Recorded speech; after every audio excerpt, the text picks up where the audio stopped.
So welcome.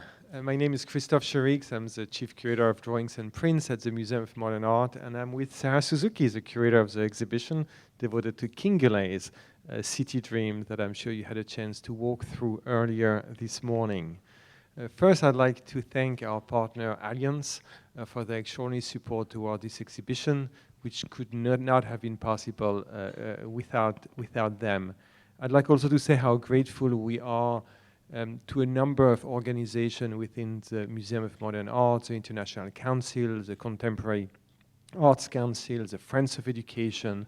I'd like also to thank the Annual Exhibition Fund for the support towards this exhibition. Also, an exhibition of that scope is impossible without the help of many.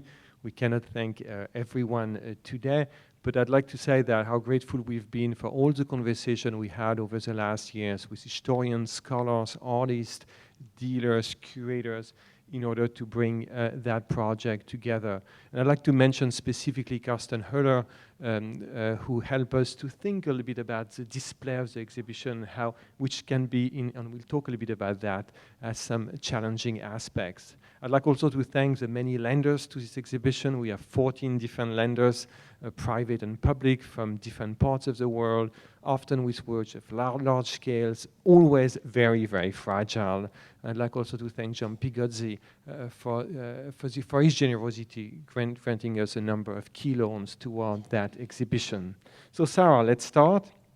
And my first question to you is more related to your work at the Museum of Modern Art in the last years. I feel you've always been interested by artists who have a tendency to bring the world into their art, or the world into their practices. I think of the exhibition of the work of Song Dong that you did in the Marion Atrium a few years ago, or more recently with Lucy Gallon, you organized this beautiful exhibition, Soldier Spectre Shaman, the figure in the Second World War. So I was wondering if your interest for Kingelez is related to those earlier interests.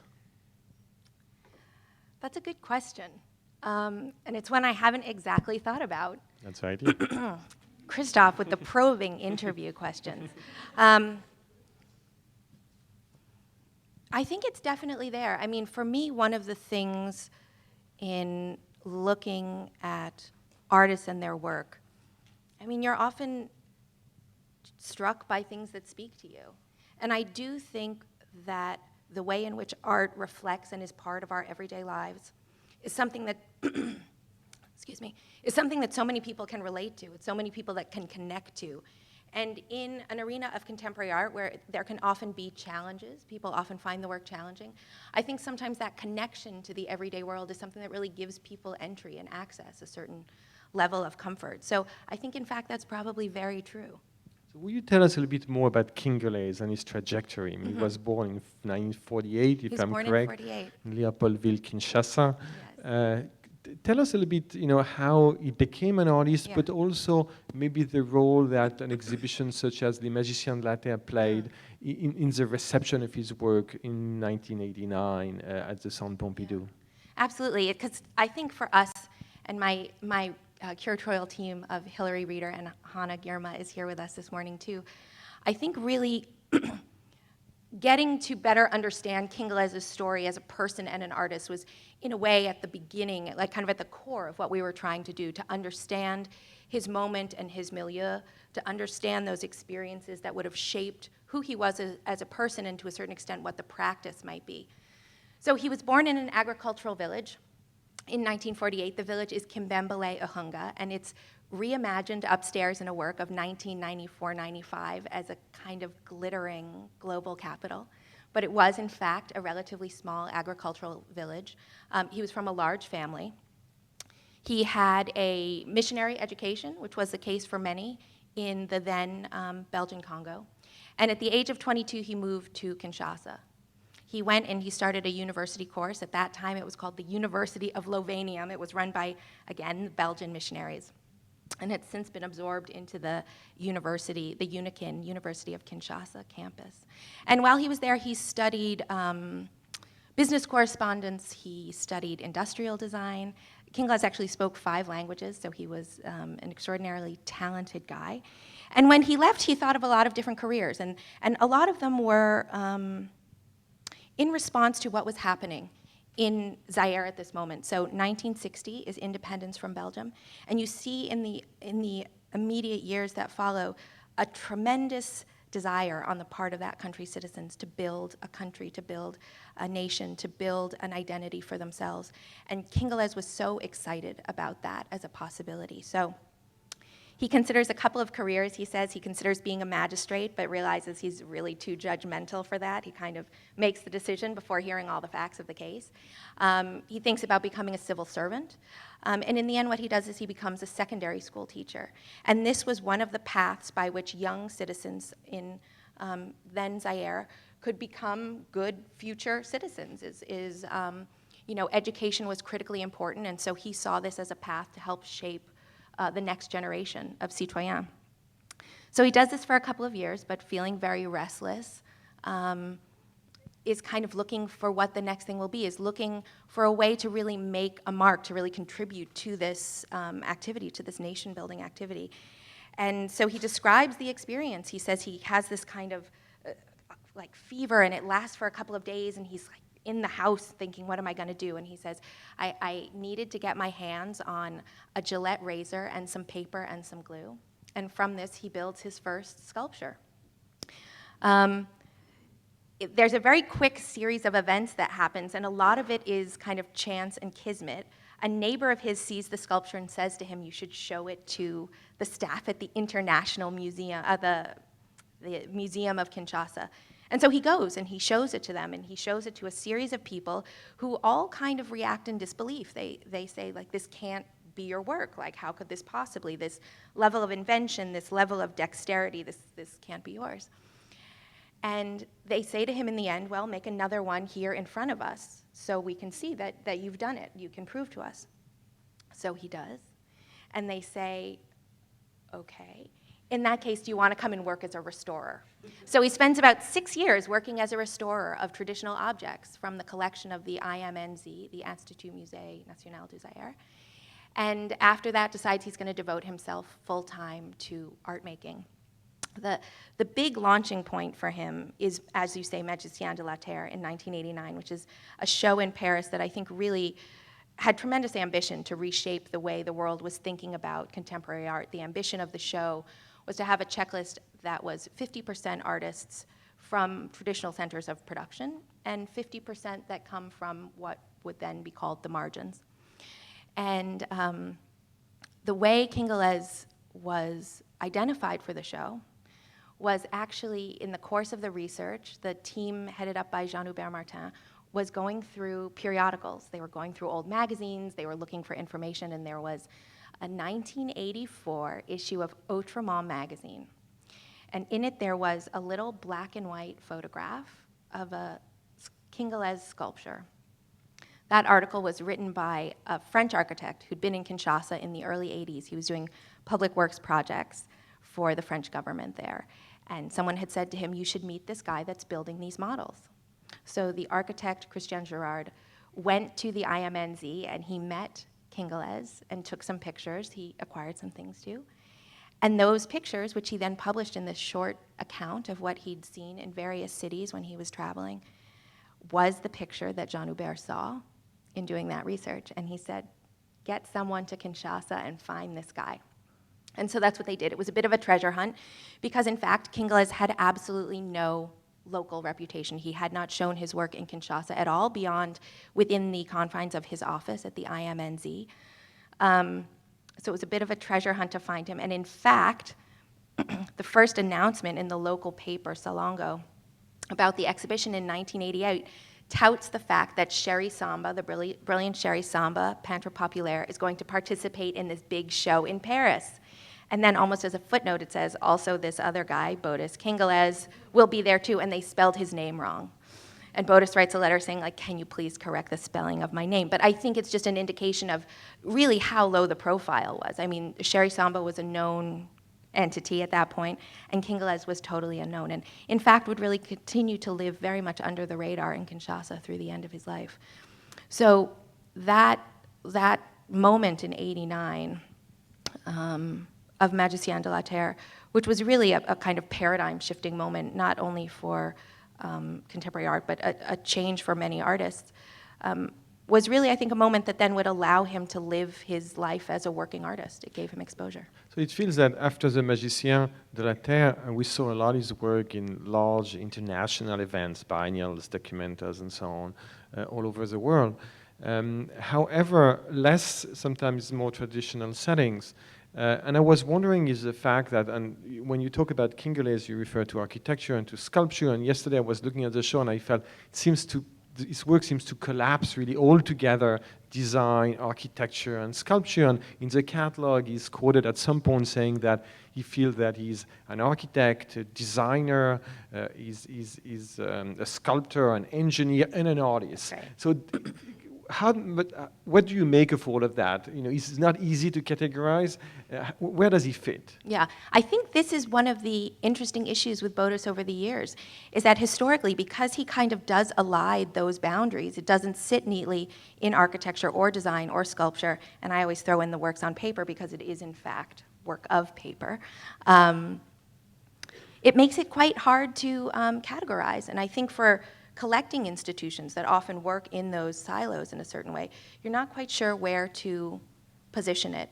And in fact, there are so many lenses through which you can look at Kingelez's work. All of those lenses, design, architecture, sculpture, visionary architecture, they're all legitimate lenses through which to kind of see and understand the work. And I think the hope with this project is that it gives people an opportunity to really see a fair amount of work in person and then to bring their own area of expertise, their own lens to the work that he was making. So another lens is, of course, Africa. Kingelez lived in a very complex time, a time of decolonization, often of regime changes, often of brutality. How does it have an impact on his work? Mm-hmm. It's a good question, and I think what's very present in Bodas's work is a kind of alternative, a forward-facing, optimistic proposition for what the world could look like. And so you see even in moments when, well, he talks about one of the works, Kinshasa La Belle, which is that round blue sculpture that's upstairs on one of the turntables. As, you know, he says, Kinshasa as planned by Bodas is much more beautiful. And is connected to nature. He thinks of those blue forms as butterflies kind of engulfing that sculpture. So even though I think he was so incredibly optimistic about the idea of what Zaire could be for its citizens, he at the same time, faced with reality, was offering these very optimistic alternatives. And I think he knew that during his lifetime it was not likely that they would come to pass. You'll often see the titles reference a date in the future set in 3009, for example, but suggesting that there is a path to a situation like that. So the work clearly relates to the future, but also to the present, it seems, because in your essay you point to some similarities with contemporary architecture, both in Kinshasa but also in Europe. Yeah, absolutely. I think one of the things that's really fascinating about Bodas is the way in which he was drawing on so many sets of references. So Kinshasa as a city has many layers of architecture, from, you know, the Belgian deco buildings to these kind of very rigid architectural structures to this really amazing, ambitious post-independence architecture that starts to come up after 1960. So you have all of these influences kind of happening simultaneously. And you see that in the work. You see him drawing on those things. But the other thing that I think you're referring to is the fact that very often the works are responding to something that's happening maybe in the city, but it could also be on the front page of the newspaper. So works like Palais Hiroshima, which is out in front of the gallery, it's one of the three works in front of the gallery, that beautiful double pagoda, he writes with it a little note saying that it's kind of an homage to Japan and an attempt to repair the events of 1945. And in fact, the uranium that was used in the atomic bombs, Fat Man and Little Boy, were processed at the nuclear reactor that was on the university campus that Kingelez attended. It was the first nuclear reactor on the African continent. It was called TRICO 1. So there was this very direct connection that I think he felt to those events in the place that he was in. Or Central Palestinienne is made just a couple of months after the Oslo Accord is signed. So he's very much responding to the present, to the past, to history, and also to the future in the work. He refers to his work as extreme maquette, extreme maquettes. What does he mean by that?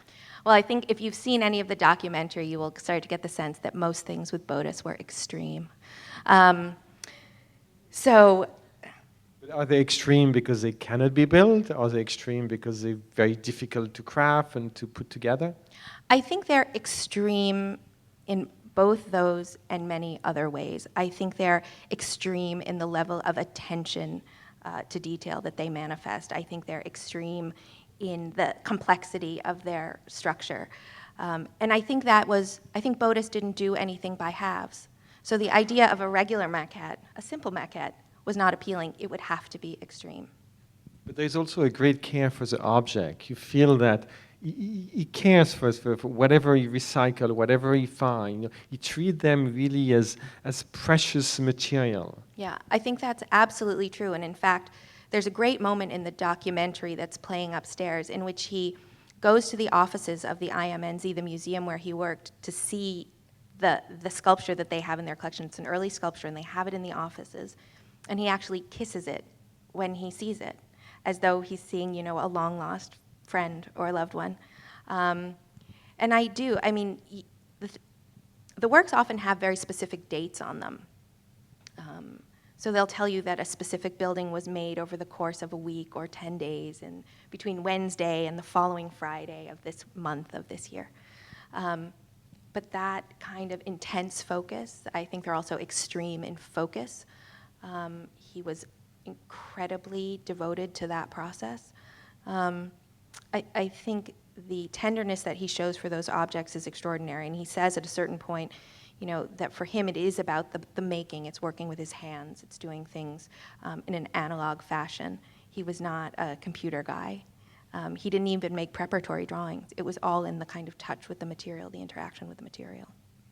So the show really allows one to really understand the development of his practice, because there is a development. It goes really from building to cities, for instance. And it also comes with a catalog.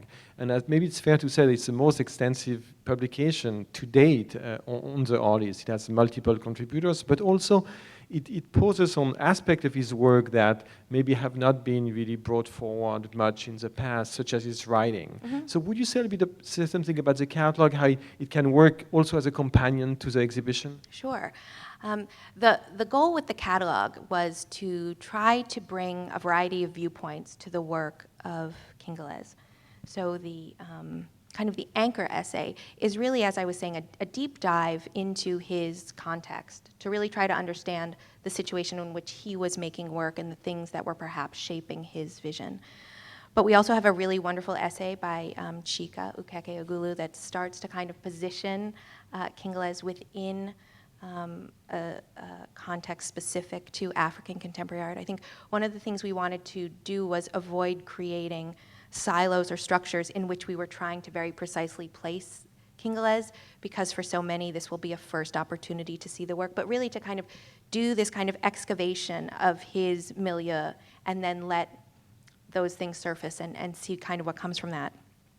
David Adjaye has also written on Kingelez and architecture. He writes very beautifully about this psychic space of Africa in his text. The photographer Sami Baloji, who comes from the generation of artists, generation and a half, after Kingelez, has written on the influence of Kingelez for Congolese artists working today. And André Magnan, who was for many years the curator of the CAAC, the Contemporary African Art Collection, the collection's based in Geneva, is someone who worked with Kingelez from 1989. He was part of the exhibition team for Magicien de la Terre. And it's in his work with CAAC continued a relationship with Kingelez that went until his death. So he's someone who I think knew Kingelez incredibly well, not just as a person, but as an artist, and I think in that way had a really specific and unique perspective to share on Bodas. So I was reading David Adjaye's essay, and at some point he talks about Kingelez as a young African visualizing the future. It made me think, how do we look at his work today? It's not really the future anymore. Is it the future which recessed into the past without stopping by the present? How do we look at his work today? Yeah, it's a really interesting question. And one of the the works in the show that you see when you first come in is Germany in the year 2000. And Bodas made this work in 1988, so for him it was very future-facing. And for us now in 2018, it seems it's the past. It seems quite quaint. So it really, it kind of manages to position itself for me as something that is both timeless and future-facing. I mean, for better or for worse, the issues that he was grappling with in so many of these works, rapid expansion of urban situations, oftentimes with infrastructure unable to keep pace, leading to this kind of imbalance and difficulty for life in the city, is something that was certainly true in 1988, but it's just as true in 2018. So there is, I think, there is a certain urgency, and the work continues to speak to today. I don't know if that will be true in 50 years, but for me right now, it continues to feel very urgent and very of this moment.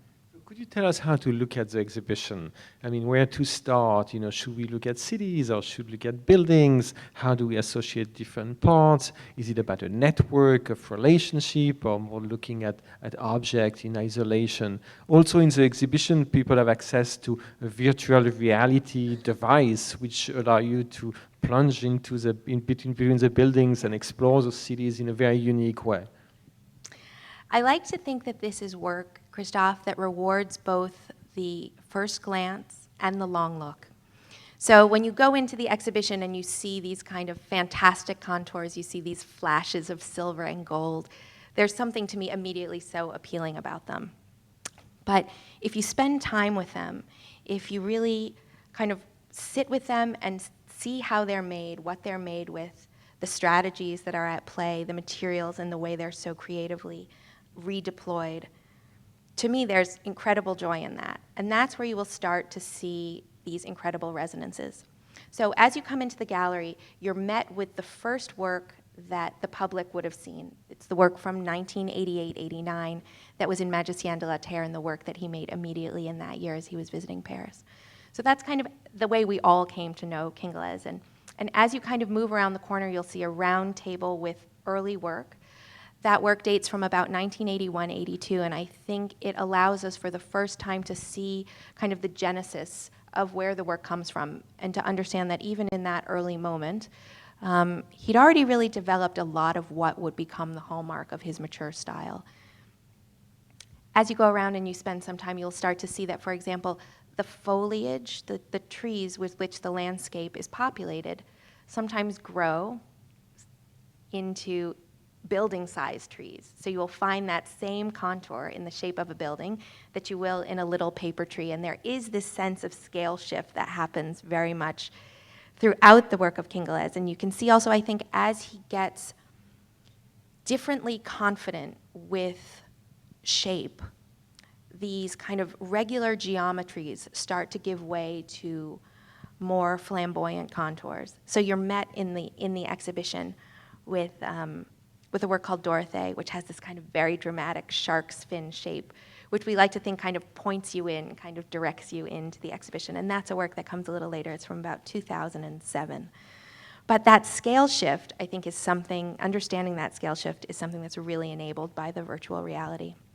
So the idea with the VR was really to help give viewers an expanded understanding of the work.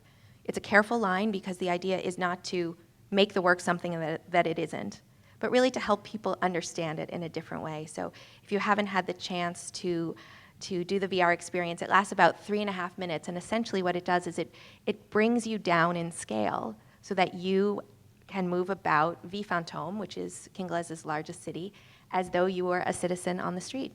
So it takes you to the very top at the beginning. As a surveyor, you can kind of look all the way around the top of the skyscraper, and then it kind of moves you through gradually to ground level. And in that way, you really can understand what Kingelez was doing overall architecturally with the structure of that work, but also have that experience, which I think, for me anyway, I feel very strongly when I look at that work, the idea of what would it be like to actually be in a space like this. So I like to think that that satisfies that a little bit. Thank you. I was wondering if we have any question for Sarah in the room. I think we have a couple of microphones on each side, so please raise your hand if you have a question, just here on the fourth row. Hi, thank you very much for this great conversation. I had a question related to the artist that actually helped creating the installation. Yes. I forgot the name, I'm sorry. Carsten Höller. And I wanted to know exactly what was the part that she did in these installations and if she added anything to Isek Kingelez's work. Absolutely. So I have to say, as a curator, working with an artist can be an absolute joy. Very often when you're talking about exhibitions and installations, artists have ideas or they allow us to kind of push ourselves in a way, give us permission to do things that as curators we would be perhaps a bit reticent about. So in the case of Carsten Höller, Carsten's actually shown Bodis's work in a curatorial capacity. He did an exhibition a couple of years ago from the CAAC collection that traveled that featured Kingelez. So sadly, as the artist is not with us, the idea of finding an artist interlocutor for this was, I think, a really appealing one. So Carsten talked through the installation with us. And so there are things that you see now that are definitely a result of those conversations. A number of people have mentioned we have these beautiful rounded pedestals and rounded tables. We're often a place here of the 90-degree angle corner. But I think that's something that definitely came out of those kinds of conversations that we were having with him, just thinking about how can we show this work to its best advantage? How can we do something with it that is both dynamic and at the same time completely respectful of the work? So it was a really terrific conversation in the end, and I think he really helped us come to something beautiful with the design. Sure.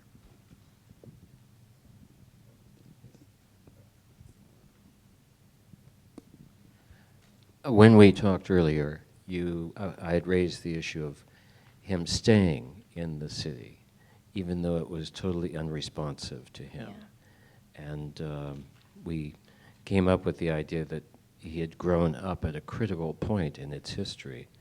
But still, there's another question related to that. It's what relationships did he have with cultural, artistic institutions in Europe or other places in the world?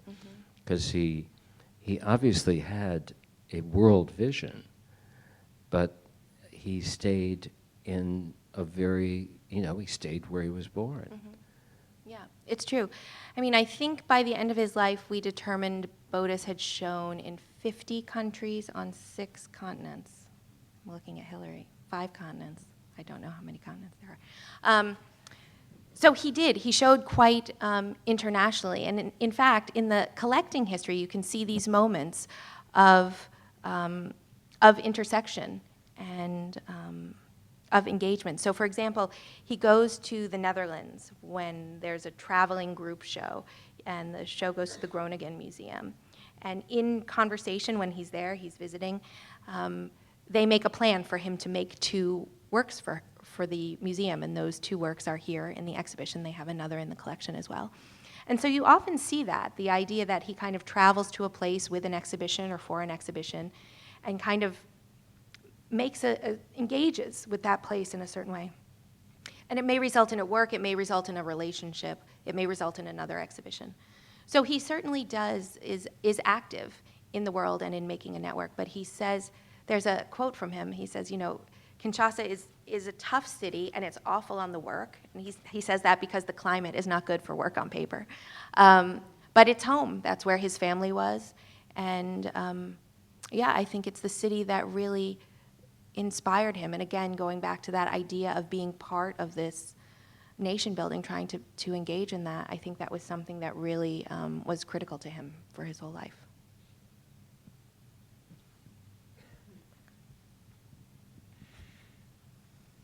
Thank you. Are these all of his works, or are there some that are missing from here? Yeah. And did he sell them? Did he become wealthy? Is there somebody who represents his estate at this point? Okay. First question, this is not all of the work. I would say this is probably about a third overall of what we know about. Kingelez made, I think, 8 cities in total. 3 of them are here in the exhibition. So I think it's what we have here is a pretty good representation of the overall Oeuvre. Did he sell work? He did sell work. As I was describing in this situation with the institution, it was often almost on kind of a commission basis. So someone would say to him, you know, you're here in Holland, we're a museum, we would really love to have work in the collection. Would you do something for us? And the third question, he is not represented and never was by any specific gallery or art dealer.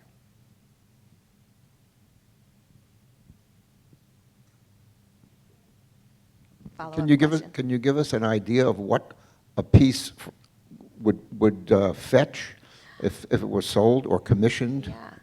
So very interesting question, and in fact, I don't know that I have an answer for you.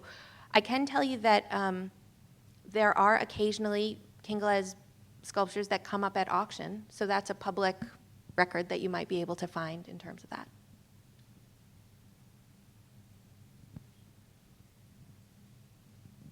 Any other question?